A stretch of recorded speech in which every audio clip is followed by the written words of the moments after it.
საქართველოს ღვინით ვაჭრობის მსოფლიო ჯგუფის თავმჯდომარე ქვეყანა გახდა. ამის შესახებ განცხადება ღვინის ეროვნული სააგენტოს ხელმძღვანელმა სოფლის მეურნეობის სამინისტროში გამართულ პრესკონფერენციაზე გააკეთა.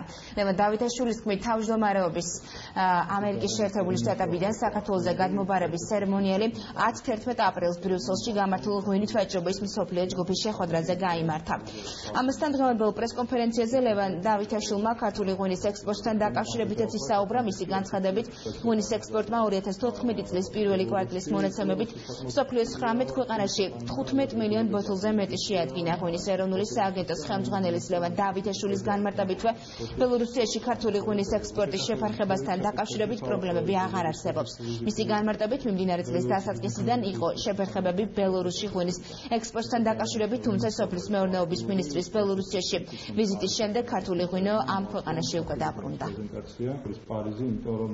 შტაბ-ბინა ღვინისა და ვაზის შესახებ იყო სოფლის მეურნეობის ღვინის ინდუსტრიას უკვე ჰქონდა მნიშვნელოვანი სამუშაოები ჩატარებული ხარისხის კონტროლის კუთხით. შესაბამისად, ქართულ ღვინოზე არ არსებობდა სანიტარული კითხვები ევროკავშირის მხრიდან, ანუ ესეთი შეფერხებები არ გვაქვს.